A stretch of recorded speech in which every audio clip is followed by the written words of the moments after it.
ɛsɛ ye pa muka ema Ghana for ehu na sɛ bi ebie ye ni wɔ nneɛma bi ho na de di kan no enne work kɛseɛ pa ahu sɛ mahwe me MPP enne work kɛseɛ pa ɛwɔ nsawam adoagyiri ɔno abo anodompre ne na ɔyɛ ne work enne na menya agidie sɛ MPP awini za I'm telling you the ni nyina na me ka nyina no ni nyina no aye koba ni nyina minim si awini o but enne no me hu sɛ massively said ye ya menua ampon eta aka sɛ 1 million 1.5 1 point something over na ya o kan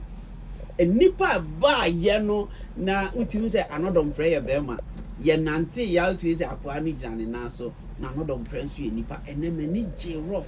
ena mi ami kromu bosome fra ho ye peace nso ono nso asafo aje na ono nso wo ho akwa ye anodom prayer kuma a nyame ya adoma enne na wotwe anopa ye walk on the knife ewo bosome fra ho asiwa enti no ye nyina ye ko na yakwa akobo ni chidom minua NDC for the agenda bi aba se yanka ebeye problem ama yen na amanfo efra me ka kire me because me ba won to me any ejapanti no NDC for the nenam se MPP for beto aba no kosiada on the 8th I'm telling you beti mama voice na wabo yan yabeto yedie said ye be ya ye nananom mrewafo bi ebe se oh yedie de enye nne na emum eye ochina ne omo pa che se NDC ne beto aba no Saturday on the 7th eye very bad wontimi oniama kanokure menka se wo kahire enye wenya nkokọ nketenkete asem emerewa nka ema o na nanom nka jo se December ko so me de to so enso eye memene da ani ye to aba no ye nto aba kosiada on the 8th bia ade we e wo se eye agenda ye betimi apushi enye sa asabi menua bi wakura ana krokitu amu no na dwen be ne se ye de ye kosiada enye kosiada nyankopon hihye ne da no abesi memenda say next 4 years nso e wo da e be ba besi entimi nuanom MPP for me papa nom ye nananom Ghana for ye to aba no memene da December 7th to me birthday kra o birthday me so ene na wotwe em birthday na me de call work obo so me frɛ o enti ye besere pa se abato no ye memenda enye kosiada ada bia beba ha bia kofi bo sa asem we so ma me na ehu hia me pa wenu nyina nte nkoda no de ha me ne se ya papa mama obai kakra wo beti no obeye ba bia aduro no enya ateni o sabe eye adwene ene focus ya wo de ba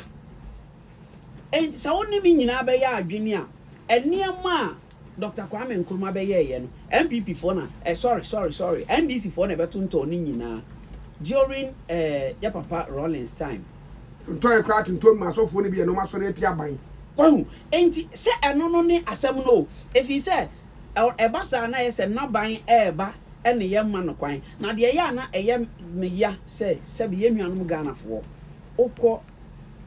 osofo bi ato factory bia na ewo ho a enka wo ba na wunuanom na wankasa kra wo benya bia ye osofo na ato wabubu no wode asi asori dan ode asi asori dan no wonso wakọ asori dan ho ebo mpa ye se awurade mo wadwuma sabi mpredua samesre mi ko we sabi ehu nyansasem ene sen enti ebesre papa mama se adwuma na nado danko akufu ado aye ne de yesre no ma wo ma ho hwe agenda 111 eniema na wuyiye hwe asojafo adan police fo adan ananado eno no ko vi munyi bia na munyi nkyira Ghana fo na yenhu se eniem papa ananado dankwa ene Dr. Mahmoud Bawumia ababeye ye besre ye mpa obi obeba na obetwa free education free SHS mu e bi da bia me ka se me amanfo mba ni menua no ne me ofa asefo a me hwe wom no se ya nhweye na ya anom ba na omo de nkokọ nketenkete ene nkukọ buo nketenkete omo policy de sabe mo asem nko ano ya nhweye na omo de nkomfem semba free education no ebegu efri se enei sa wo kasa wo do ba eko school a wo betimi atua more than 5,000 Ghana akwese wu kotu obatiri nsa more than 5,000 Ghana na se ukokotu asa sika we enum nyina ewie na wo san to to eniema provisions akola no mfa nko school okwa ono na ekwa ko feed no ho a o for se ebeye me hu se NDC for omuba na omumra so omuba bebu man na omunya legacy bia nti ya na ya obi ewo mu se MPP for no atimi aba abeye bibi Jomba omumegunu no mo se no omumegunu no mo se no because ya tena opposition ache ekom de yenso ye bank ye aduru yenso enya aduru yenso na ye hwehwe bie mu no betimi aye se na bechem hima kan ye no sa de obetimi aye maame no metu chama no adabia metwa mu akọ brekum bebia me ka kire efe wo no mekọ na makọ akọchia no mabọ na baso se bi wakanya ansa se ba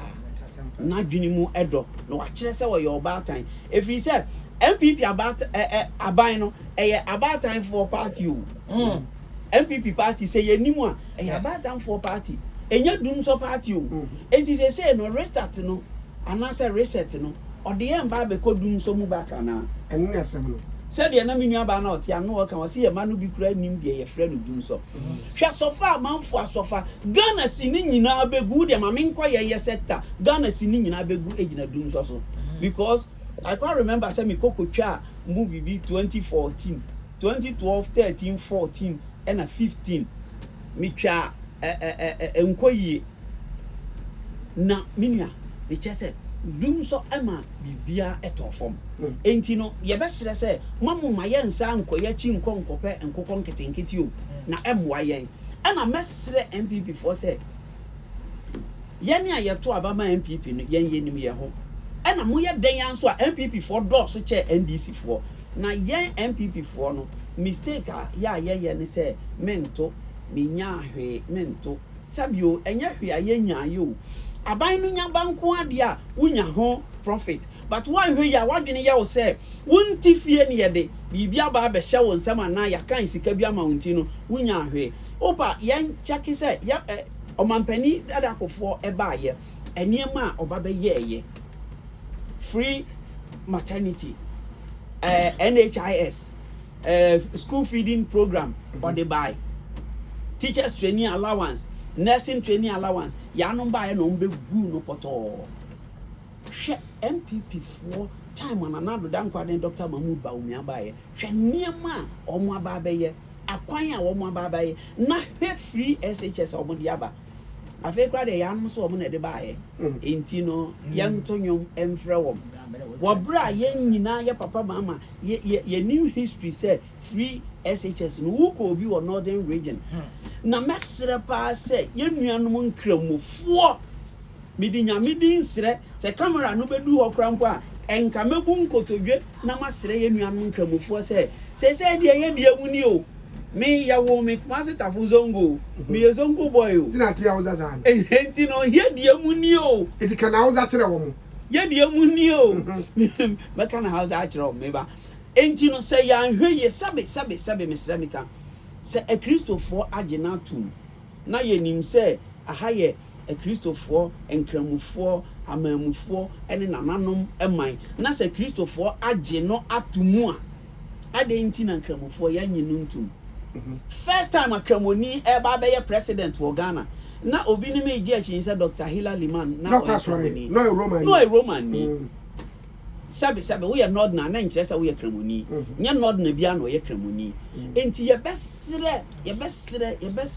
say omumye nyina ye nkamo ba ko because minim say kramodia religion no okọ Muslim line no a se wunu akramoni ya ade akwan bia so no e wo say wo ba ke no na se nyame ya adom na se Dr. Bawumia abba na waba be gina ho say on first kramoni a yes say ye besere ni say omu nyina moa ni ento aba papa ema MPP aban na ye to aba na ama Dr. Bawumia da bia PC wo bia ye ento aba ma no na say ya hwe ye na skirt and blouse ni ade ade a si ye nyina ye hu de si o parliament na ni ye no ana nipa smesi wo ye mahi ana wo ba ye wo hwe we num ana wan hwe me ana me best school fees wantua ye besere pa o enye sa se sa de no ba mu skirt and blouse no nya ba mu via na afei no papa no awini wawini awie no